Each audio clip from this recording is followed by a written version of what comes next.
Hi, I'm Jessica and welcome to another video. I have two book reviews for you today.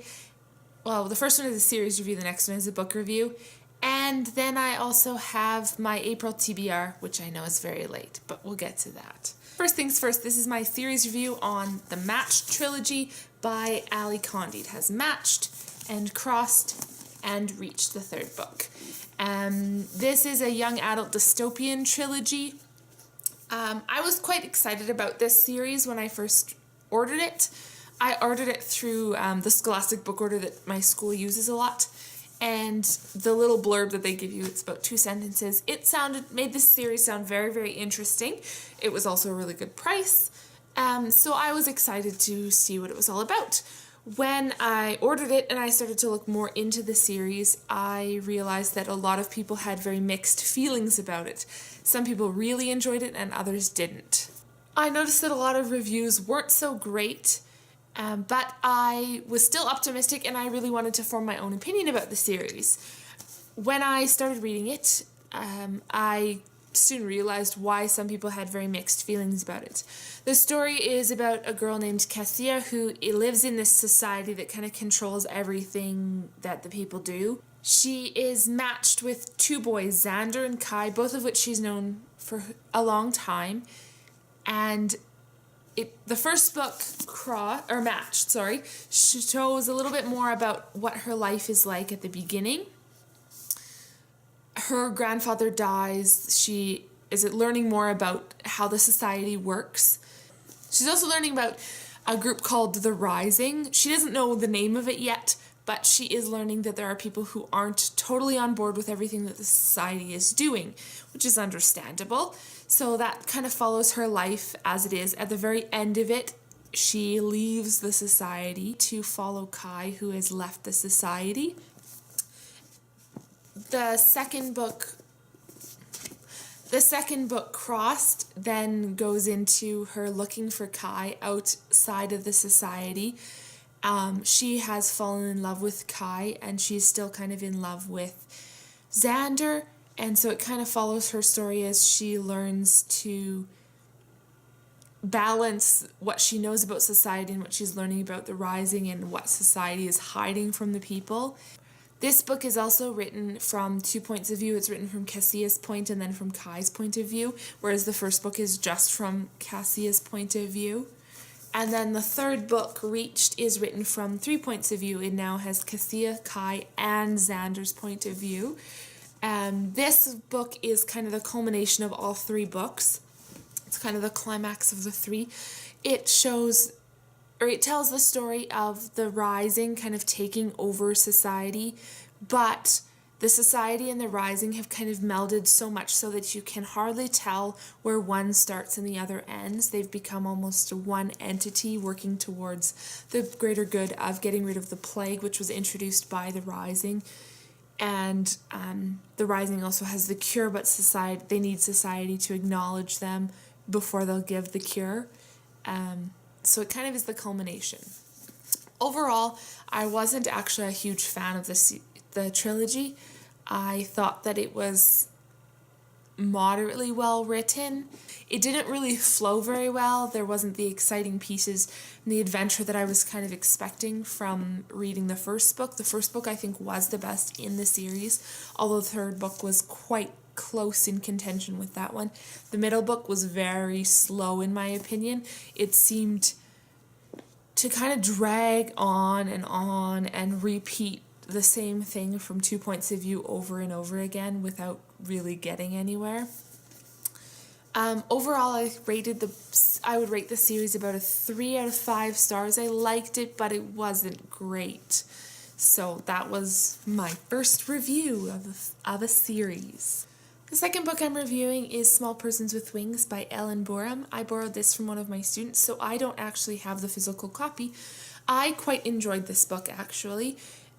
It wasn't maybe the best written book, but as a fantasy young adult, more of a middle grade standalone book, it was quite good.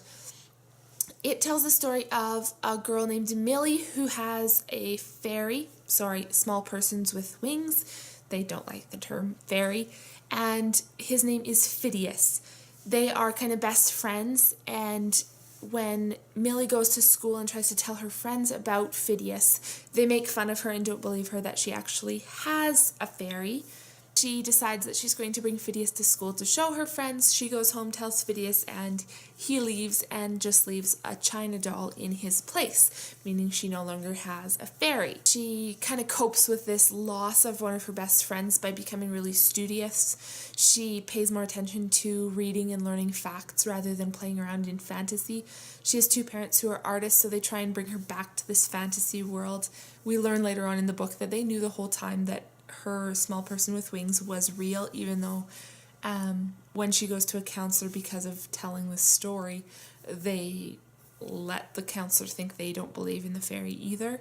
But then Millie's grandfather mysteriously passes away, and they inherit his rundown inn. When they move in, they quickly realize that they have many more small persons with wings living in the inn, and Millie kind of learns the story behind why she had Phidias as a best friend growing up. Adventure kind of starts and builds. This one character kind of comes in, and she is in looking at the house, kind of appraising it, letting the family know what they need to do to fix it up so that they can sell it and continue the business, move back to where they were from, or continue it on their own. And the family has this kind of ring called a moonstone, and when you put the moonstone on, it shows what's real and what's, so that you can kind of see the illusion behind the small persons with wings magic. And when this ring is on, they notice that the person that's coming in to look at this house is actually a giant mannequin, and so they realize that there is a small person inside that is controlling this mannequin that's trying to use dark magic. So kind of the adventure of trying to stop this mannequin bad fairy and help the other small persons with wings that are living in the inn. At the end, it turns out it's Phidias. Phidias is the bad small person with wings who is trying to use dark magic instead of using the good magic that he is supposed to be using. I rated this book 4 out of 5 stars.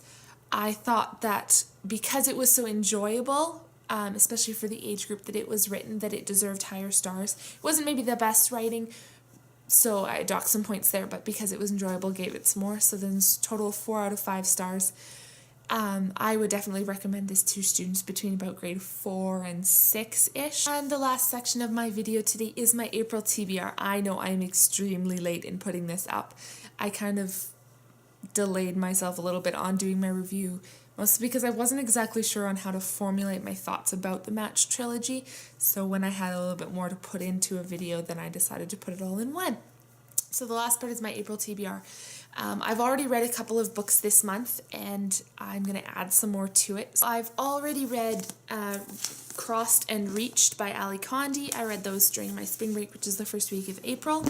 Then I also read The Enchantress Returns by Chris Colfer. It's the second book in the Land of Stories series. I thought this one was quite enjoyable. I think I rated it 3 or 4 stars. I'm not exactly sure. It's a retelling of fairy tales and how these two children, Alex and Connor Bailey, they are twins, kind of tells their story, how they're intermingled between our current world and the fairy tale world that their grandmother is from. It's a very interesting, very imaginative kind of writing story, and it's definitely one for the middle grade level. Then I've also read The Small Persons with Wings, which I discussed a little bit earlier. Then I plan to read a book series, was just 2 books, by Jason Lethko. I don't have the first one with me, but the second one is The Future Door. The first one is No Place Like Homes. These were recommended to me by one of my students, so I figured I'd give them a go. They're fairly short. They're both only about 150 pages, 200 pages, so those should be pretty easy reads for me. And then the last 2 I have are books that I'm a little bit dreading reading just because I know how I'll feel when I'm reading them. The first book is Before I Die by Jenny Downham. It talks about a girl who has cancer and she makes a bucket list of things she wants to do before she dies. And then the other book is, yeah, I know I'm really late on this one, The Fault in Our Stars by John Green. I plan to read both of these this month, and I know they'll bring on some pretty strong emotions, so may as well read them in the same month, feel all the feels at once, and be done with it. That's everything for today, so thanks for watching. You can leave comments below about any of these books you've read, how you felt about them, what you thought. You can chastise me for not reading this one sooner. And as always, keep your nose in a book.